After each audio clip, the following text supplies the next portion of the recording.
Right, welcome back to the YouTube channel of Pro Enzo Vidz. I'm sorry there was a delay there, but anyway, welcome back to the channel of Pro Enzo Vidz. This is the Ankle Breaker Podcast, episode 26. I am joined by Rugby League Round Up, as the usual co-host, and special guest this afternoon, CJ Moxley. So should be a good episode. So I'll start with you, CJ. Thanks for coming on the podcast today. I know it was at late notice because we had fanatics to have to call out, but yeah, it's all good. But bro, how you been? No, all good, man. Third time on this podcast. Love coming on here talking footy. Yeah, I've been all right, man. Can't wait to rip into these topics this afternoon. Yeah, me too, bro. Good to have you on yet again. And Rugby League Round Up, Billy, how's it been, bro? Good to see you on as the usual co-host yet again for another episode.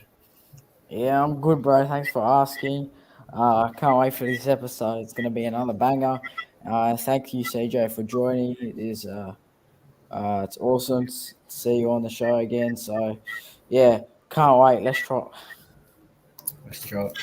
Yeah, well, I mean, like I say every time, if you haven't subscribed to the channels of Rugby League Round Up and CJ Moxley already, I would recommend you to do so. Both their links to the channels are in the description down below, so be sure to go down and check them out if you haven't already. I won't be disappointed, I can guarantee you that. Before we do kick off the podcast, we're going to go through the comments. So it seems like we've got a good crowd. 7 people watching the stream. So we've got Luke and Melbourne Storm fan there. We've got the Manly Rep, Warriors and our Fanatics. Let me just get it up here. So yeah, there's Fanatic. There's Sam Rebel. Good to see you, Sam. Oh, yes. Jason Reed in the chat as well. See, it's a big crowd, and that's what I love. I love to have a big crowd on a Monday for a podcast. Take Panther, and yeah, just a couple of other boys as well. So it's good to see. So yeah, I think Ben, what do you reckon? Let's do it. Yeah. It's easy. Okay, so we always start off with the week it was in round 8. So obviously that's the round 8 review. So basically we're just going to recap the round it was, just give our thoughts on it. A lot of things happened. So a lot of controversy happened. A lot of good games happened as well. So I'll start with you, CJ. Just give us your thoughts on the week you thought round 8 was, and what were some of your highlights of the round? I mean, super sad they kind of fucked me into tips. That was a bit of a bad part of the round. Yep. But other than that, man, I think the round was pretty good. There was a few controversial, things that happened throughout the round. We'll get into that, I think. But I kind of enjoyed this round, to be honest. I think it was an all right round, and I can't wait for round 9. Yeah, well said. Rugby League Round Up, your thoughts on the round? What did you take out of it? Yeah, well, for me, that was the most surprising rounds of the year at the moment. You look at the Bulldogs beating the Roosters, Broncos beat Cronulla. That was crazy, and I don't think much people tipped the Warriors over the Raiders. I know I did, and I know you did, Lorenzo, but I don't know who else did. So yeah, that was good to see Warriors get up from a big loss the other week, and well, the Cowboys smacked Parramatta, so that was a bit surprising too. Shocking week for my tipping, that's what I know, and some very controversial calls, but other than that, it was enjoyable week of footy. I thought I enjoyed most games, and yeah, it was a good round of footy for me. Yep. Well said. I agree with you, boys. I reckon the week it was pretty much just a good round, but I guess a round without controversy. Or there's not a round without controversy, I meant to say. So but other than that, the games were good. Like there was a couple of upsets, like the Dogs beating the Roosters, and then obviously seeing the Cowboys kind of thump Parramatta, which is as a team like Cowboys who were not rated really high this year. Good to see them sort of just play some good form, pick up. Yeah, no, that's good. It's good for the NRL to have some new sides up just as well. Obviously the game I was at on Friday, not the result, mainly the South. But it was good to get out. It was good to get out, do the vlog, meet the players, and good night. Despite, yeah, look, I agree. It was round 9, I think. That's the best way to end it off there. Just in the chat as well. We've also got the loads off. We've got in the chat as well. How's it going, Nick? Bro, and the man. So good to see you, lads, come in as well. All right, we're still going to kick off the podcast now with the real topic of the show, and this is where I think we all have some interesting views on it. So it's very interesting what we're going to be thinking about the situation. So, Carl Lawton, as we know, the Manly utility off the bench. He got a sit off on Friday on Rabbitohs block Cameron Murray, and he's left 4 weeks for that tackle as well. So a lot of people are saying that it's 4 weeks is too harsh and it should be like less weeks. People are saying it should be much longer than 4 weeks and extended to 7 weeks, which I disagree with. But it's a very, very big point big talking point, I think, and probably the biggest out of everything that's happened this week. So I'll start with you this time, Rugby League Round Up. When you first saw the tackle and when you first saw that, Lord's going to miss 4 weeks, what did you think about it? How much do you think Lord should miss in general? Or was it a send-off? Look, I've only saw the footage of it once, and that was live. And personally, I didn't think it was a send-off. I thought, probably a 10 in the bin. I think they went a bit too harsh on him for that. But obviously, Cameron Murray did end up getting looked like he got hurt, but he played on the rest of the match. So I feel bad for Carl Lawton. He didn't mean to hurt Cameron Murray. I don't think he had any intentions to. I think he just meant to pick him up and drive him to the ground, and not that sort of way. But it was very unlucky for him. No, and I think I agree with 4 weeks. Yeah, I think that's fair. Look, they could have given him and Jack Whiten the same, but I don't know what's going on with the NRL judiciary these days. They just give every person a different amount of weeks depending on the player they are and what type of past things they've done, such as high tackles. But I don't know. It's hard for me, but I agree with 4 weeks, but I still think it should be in a sin bin. I will add in quickly before I get into CJ that, I feel like you should only be sent off if it was a deliberate foul play. That's when you should be sent off, Was what Lawton did to Murray deliberate? I don't think so. I think it was just trying to do a big tackle that ended wrongly, unfortunately, for Murray. So, look, that's when the send-off makes sense. If you did it deliberately and, I'm not going to get into this too much, but what Matt Lodge did to Corey Hariri-Naira was deliberate, when he put his arm. I'm sure you've seen this when he put his front to Naira's face.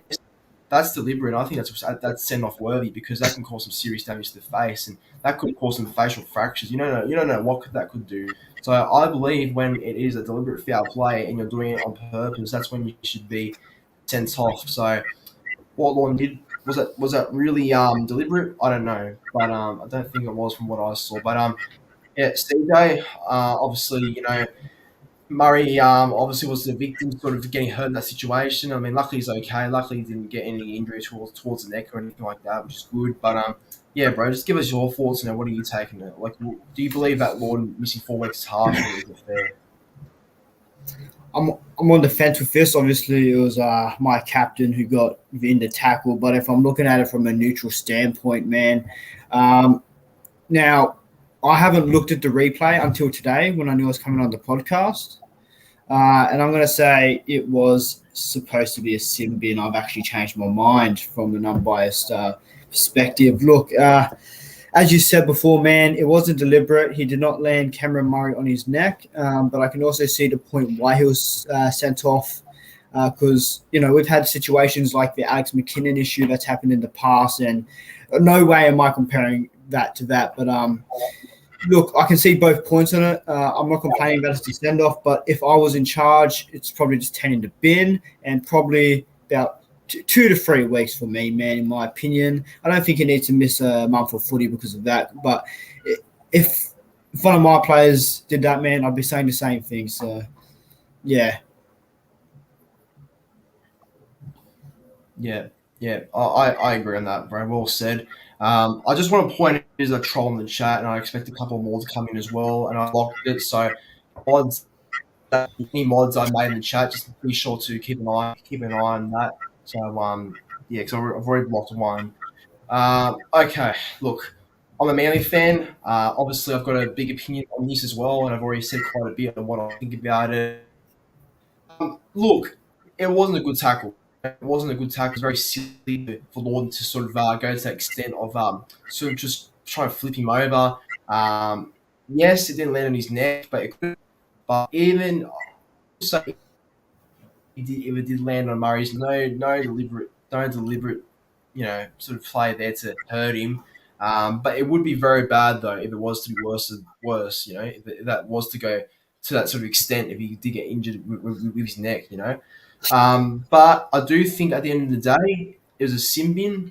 I think that end off was an over exaggeration because of the higher tackles and all that. Because the game's too fixed up. The game's going, way too soft and every little, dangerous high contact. That's how the game's running here. The game's run by stupidity and just the amount of head knocks and everything. They're just cautious in it. I know you have to be careful when there's a concussion and stuff like that, but in that instance, that there was no deliberate sort of play for Lord to hurt Murray. He was just trying to pull a good tackle that ended wrong, unfortunately. So, in the end of the day, I believe it was a sin bin, and I believe he should miss 2 weeks. But 4 weeks, understandable. But I wouldn't go any longer than 4 weeks, in my personal opinion. So, I think that's what I would go with.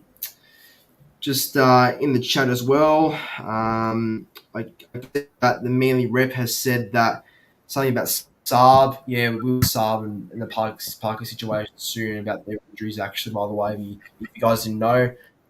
But yeah, that's topic 1 done. So we'll move on to the very next one. Okay, topic number 2. Now the Cowboys. Well, far out. Where do I start? They're really going well. They are really going well, and they're really surprising a lot of people this year. Now, the Cowboys, they are currently 5 wins and 3 losses. So their draws were really good. That's why the record's been really start the year. But even though their draws have been pretty easy, you can tell there's a lot of improvement in their performances. As you can see, like they've been a lot better against teams like Parramatta, for example. They smashed them on Saturday, which I still can't believe. And and as well as just the performance of how Tamalolo found their best footy again. So, look, the Cowboys for me are a real surprise packet this year, and I believe they can do some good things. So, but the real question out of all this is: are they the real contenders? Are they actual contenders this year? Are they legit? CJ, I'll start with you, bro. What do you think about that? Are the Cowboys legit contenders? I think they're finals contenders with how they've been playing on form. Obviously, nobody expected them to be. I believe their record is 5-3, from my understanding. Yeah, look, I don't think they're premiership contenders, but obviously, the game of rugby league, they could obviously prove me wrong, but I can see them making finals footy from what I've seen of them so far. They've shocked everyone and good on the Cowboys, but it really depends on how they match against Melbourne and Penrith in the coming weeks. That's what I'm interested to see. Yep. Billy, what do you think, bro? Like, what do you think the Cowboys so far this year, and are they contenders? Well, like CJ said, yeah. Well, they're definitely finals contenders at the moment. The way they're playing, like if they can keep it up the whole season, well, that's great. But we'll just have to wait and see.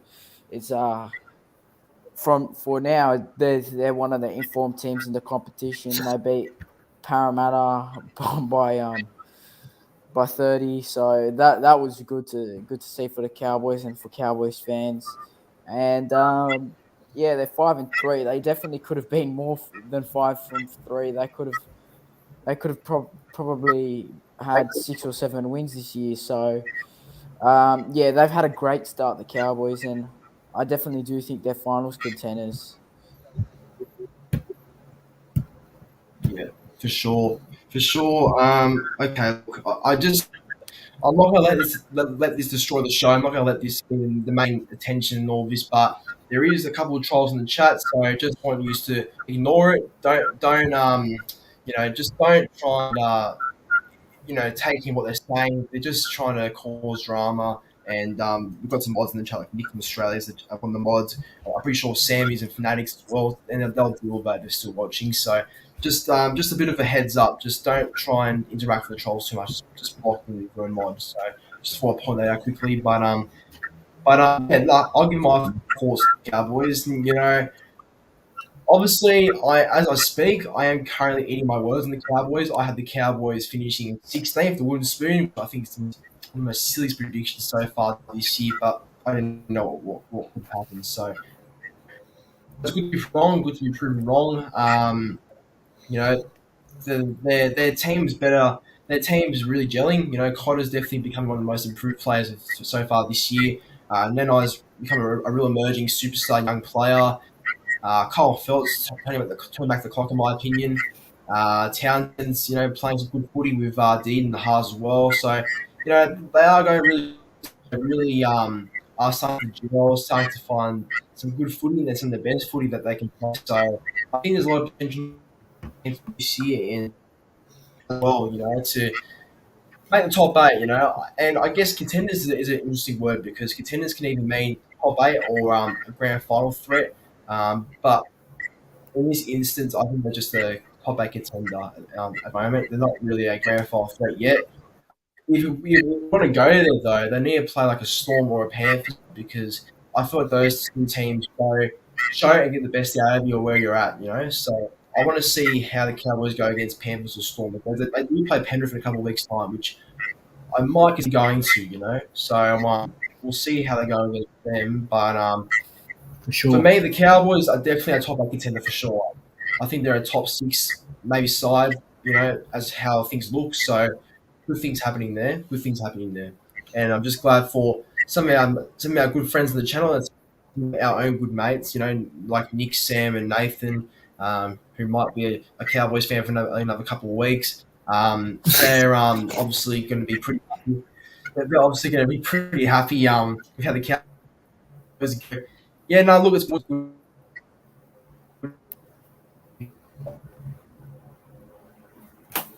the real second last topic of the.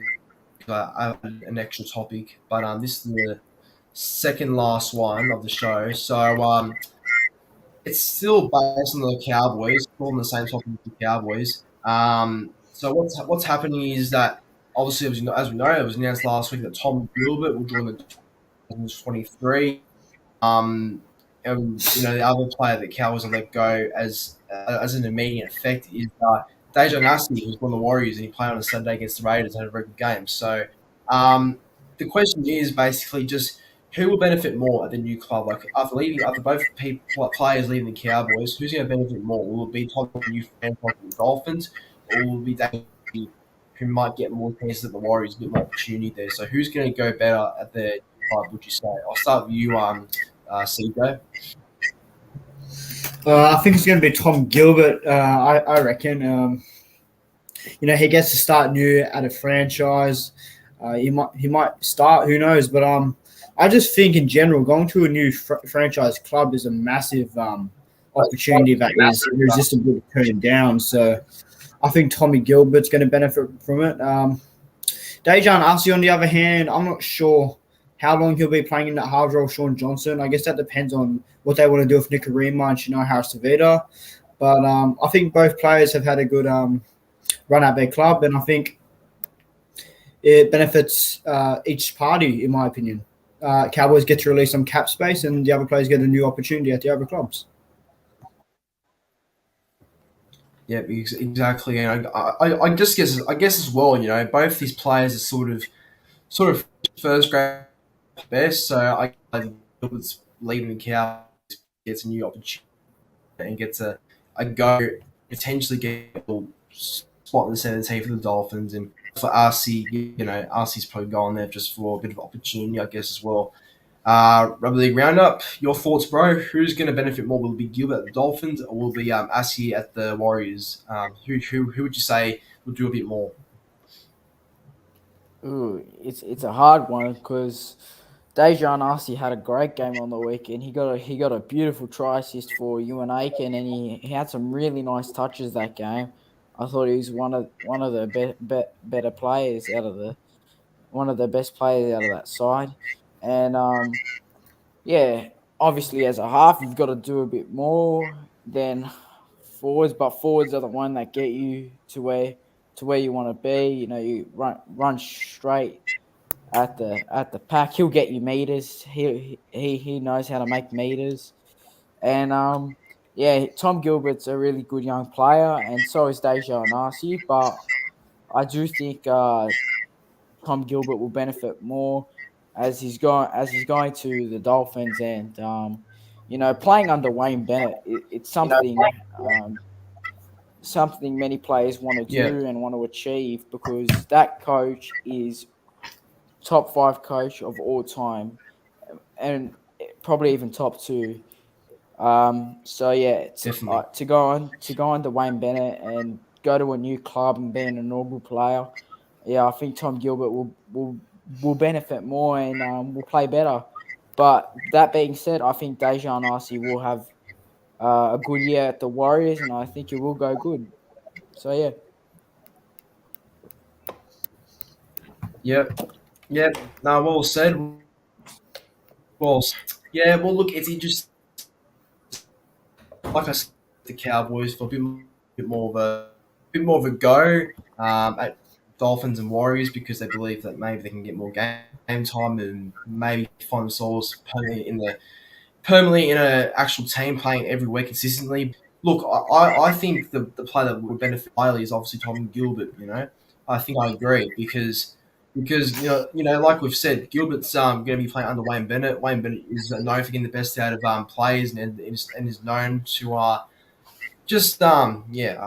guess just making players better than what they were before, and just he's always getting them to perform properly. So I think with Gilbert maybe getting a potential full time spot in that Dolphins team, that's going to help his game a lot with more experience, and that's not to say RC won't be the exact same. But with RC just I guess being behind Harris Avita, Johnston, Walkerman, who's going to join the club next year. Metcalf. There's a lot of halves in front of him, or maybe he's above a couple. But so that's why I believe Gilbert will be probably benefit more. But I could be Yeah. wrong. One thing is that's very interesting is that last. Yeah, you go. No, I was just gonna say, bro, it's kind of interesting because obviously they bought Dejan Arce because it seems like they knew Ash Taylor was going to retire. So they brought him in as some depth, and he started this week, and I thought he killed it. I thought he did a pretty good job. Yep. Well, you're right because Taylor has retired, and I guess that's maybe just a little bit of a replacement in the top 30 for this year. So I think that's a couple of points that people have made. But as I was going to say, I think we've both heard this that all three of us have heard this that last week there was talk Reece Walsh might go to the not the Dolphins, the Broncos next year. That was some news that Paul can't release. How true that is, I don't know. I don't know how legit that could be. It could be a lot of bullshit, or it could be some truth behind it. But knowing that Arce can play more than just 1%, he can play fullback because he has before. It makes it interesting to know that maybe he can be that new Walsh replacement. Walsh was leaving to go to the Broncos next year. That's what I think is very interesting out of all this. That he could be there because not just because of Taylor, because he could be having a long term options to go. So that's what I'm trying to say there. But yeah, in general, I believe that's where Gilbert will.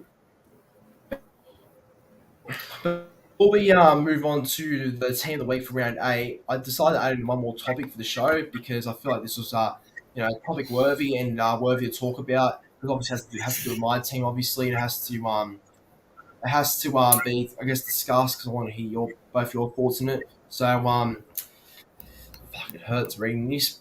So Brad Parker has been officially ruled out for the season with an ACL injury. The Manly club has confirmed that. As for Jason Saab's out for a month, so that's 4 weeks, with a toe ligament injury that he injured against Souths last Friday. So both big players have missed an extended period of time, and it hurts because I think Parker's been really good for us recently. He's obviously a big part of his game. Even though he's not the most fast or the most damaging centre, he's definitely one that gives 100%. As for Saab, well, I don't want to be rude or say this live, but maybe having Saab out might help his game a bit. Maybe just, with him not playing, this could help him maybe get some confidence in his old playing form back, because I believe by the start of the season, could be because of maybe him not getting the ball. I don't know, but he hasn't had poor starts to the year, and he's getting found out in defence, so he might need a bit of a break as well. But look, Rugby League Round Up. When you see this for me that Parker's out for an ACL and Saab's out for a while, who would you say comes in if you know the squad or if you have an idea? It's all right if you don't, but just how big are these losses for me? Is what I'm trying to say. Yeah, well, I think Brad Parker's a really big loss because I think out of the Manly back line, his defense has really stood up, and he's almost at the game 100, and unfortunately he misses out on that because of an ACL injury, which is bloody unlucky because he was so close, and he's actually had a really really good season, and I think he's been good for a year or two now, and he's been quite consistent with his defense. And yeah, I've really rated him over these last couple of years, but yeah, it's really unfortunate for the poor guy. But I reckon Ben Trebojevic may come in at centre, and Kula will stay there, obviously. But Ben Trebojevic, you got Dylan Walker, and yeah. But for Jason Saab, yeah, that's a big loss. But it's probably he hasn't been in his best this season. Obviously, he might be coming down with a bit of a second year syndrome at the moment. Um, but it'll probably, like you said, it'll probably be best for him to get that injury and just work on his game and come back better than ever. And I think what. I think George Tafua will. I think he deserves to come back, but with Tom Trebojevic coming back, it's going to be Ruben Garrick and Christian Tuipulotu in the wings, which is rightly so. So yeah, I don't think they need to worry about Saab being out because they've got their backline set with Tuipulotu and Garrick in the wing. So yeah. Yeah, for sure. That was pretty well said, I thought. Yeah, CJ, what do you think about this, bro? Like, losing, obviously, our most consistent centre, Parker, would hurt. Losing Saab as well was a real threat when he was on, hurts as well. So, in general, how big of a loss do you think these both are in Manly, and who would you say comes in? Oh, it's definitely a big loss, man. Both players are very, I think they're very integral and important to the team.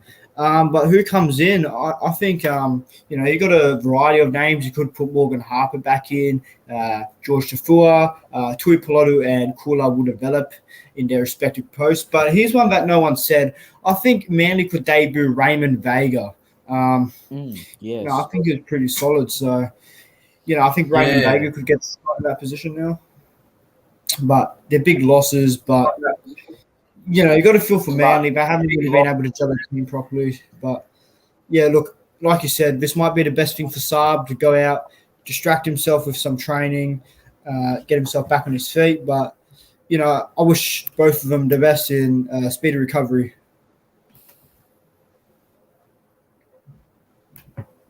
Yeah, bro, for sure.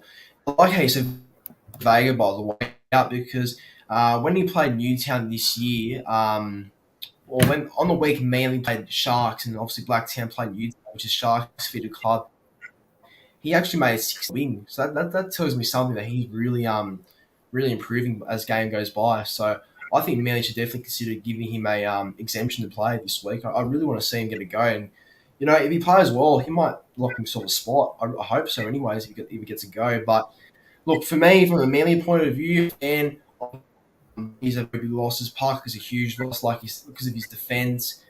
His defence goes really unnoticed, in my opinion. I think just was near a mark like Rugby League Round Up said. So that hurts even more for him personally. So, that's a big loss. Saab, yeah, look, Saab, I don't know. Saab's near. I hope he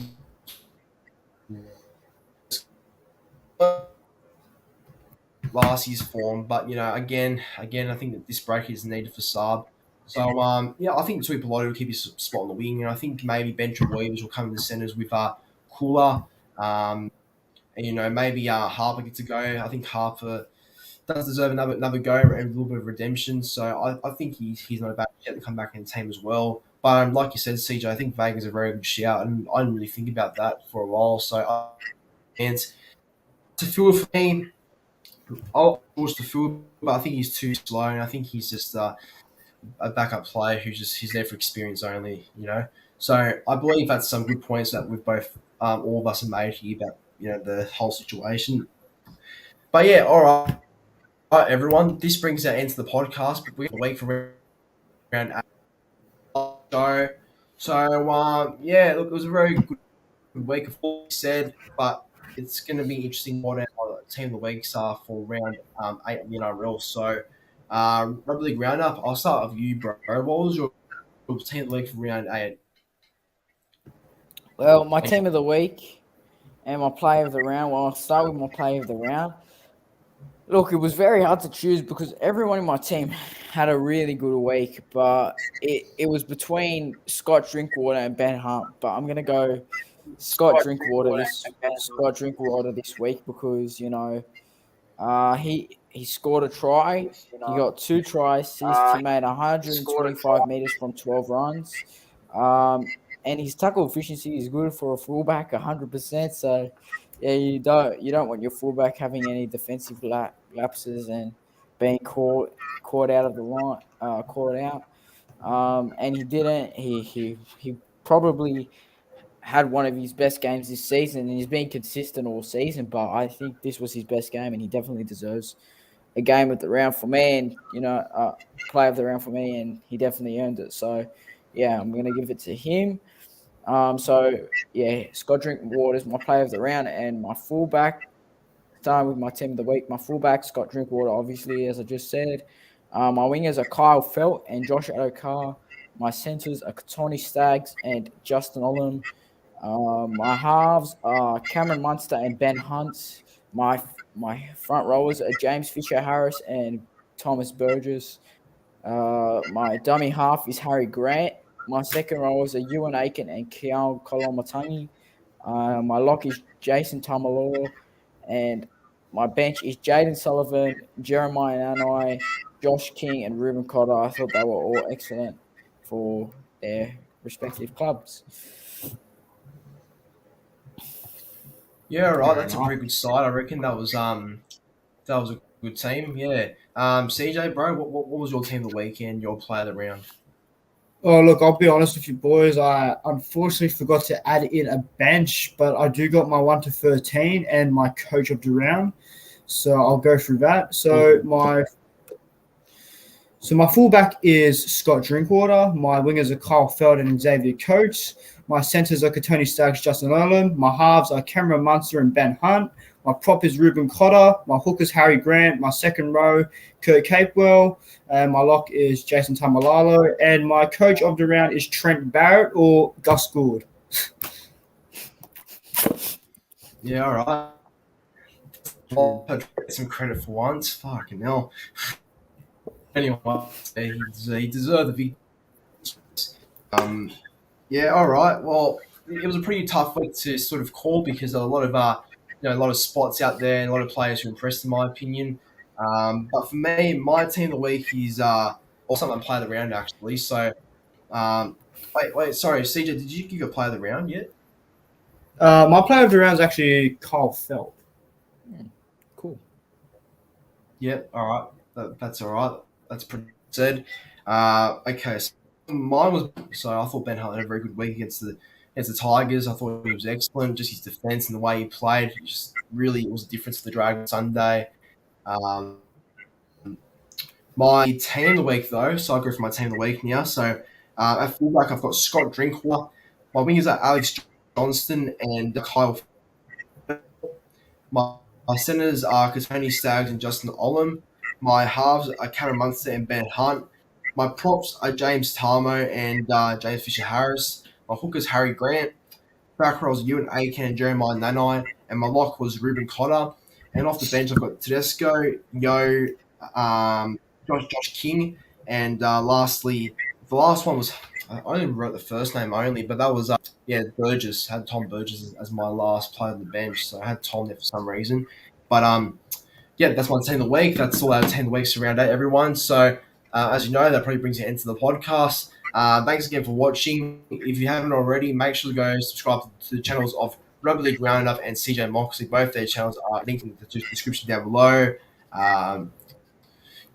Sorry, I was glitchy a bit there. I can see my camera was fuzzy up at times, so I will work on that next time. But anyway, it was a good show, lads, and appreciate you coming on. No, man, always good to come on. Thanks for inviting me on, man. And good luck to both your teams this weekend. Yeah, cheers, bro. And Rugby League Roundup. Always good to do another show with you. Yeah, thanks, bro. I enjoy this every week. So yeah, and thanks CJ for jumping on, and thank you for the good luck because we're gonna need it this week, especially against Melbourne, mate. And also, don't mean to use this as any type of promotion, but if there's any Storm fans out there that would like to do a Dragons vs Storm preview on my YouTube channel, please DM me on Instagram, either my Big Bad Billy account or my Rugby League Roundup account, which is the same as my YouTube name. So yeah, if you want to hop on the Storm Dragons preview, just message me. I'll be sure to respond. And thanks, Lorenzo.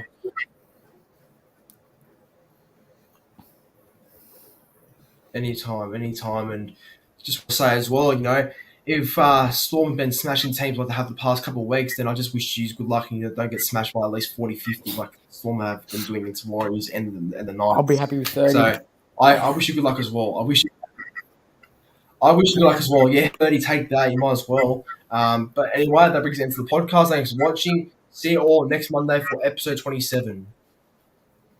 So, laters.